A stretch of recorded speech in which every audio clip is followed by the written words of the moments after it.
Anybody that walks in there, depending on what their job is or what the committee is, they want to be able to come in and practically and use the room. So functionally, we set it up in a way that we maximize the work surface so we could get more people around. We chose this particular work surface as a sort of a horseshoe, so you had eye to information.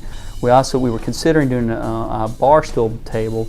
We decided to go with a lower one because we wanted to use the bistro tables in the back to create more of a stadium seating where we could put more people in the room and maximize it, so you could accommodate a larger group. We wanted a social aspect. We feel like one of the things, or at least some of the trends we realize, is people are going to be able to communicate better ideas.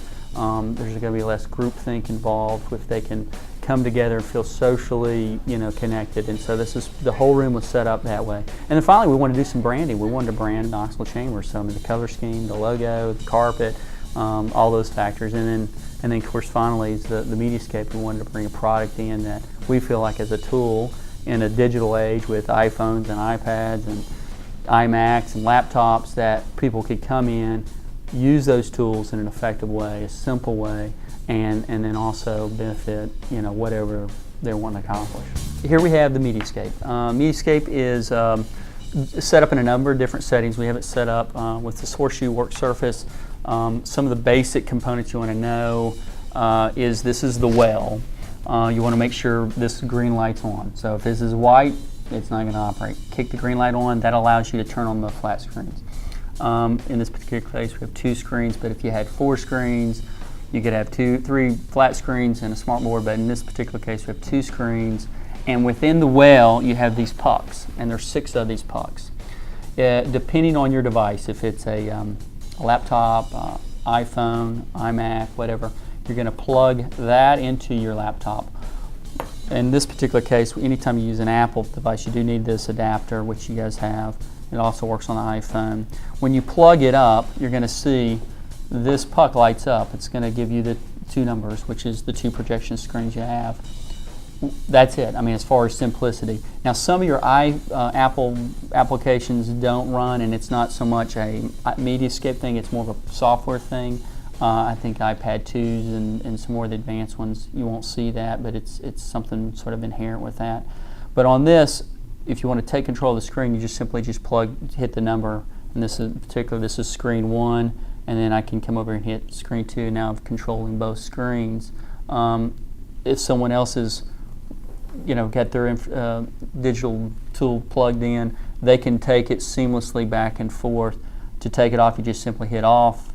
It takes it off. So that's your overall plug-in. It should light up.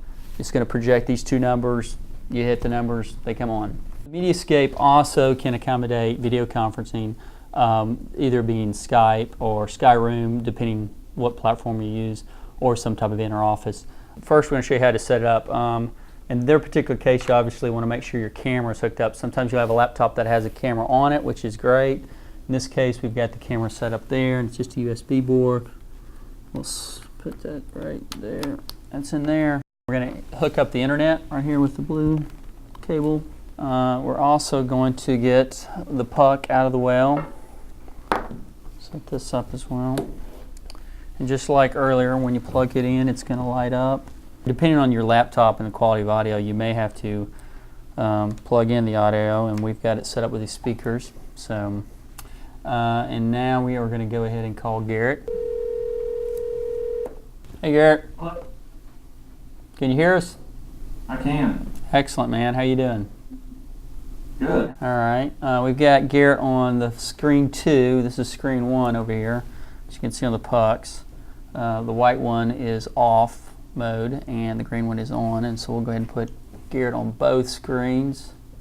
Video conferencing from a cost standpoint has come way down, so you get things like programs like Skype, so it makes the potential to hook up with customers or clients or potential business opportunities a lot greater. I think you get a chance to connect really from a global standpoint. So you can actually have one screen where you're communicating with them on a personal level, and then their second screen you could be sharing content, maybe how the market's going, or maybe you're showing them a couple of sites that they're potentially looking at growing. So really it comes down to allowing you to connect and collaborate on a larger level in a number of functions.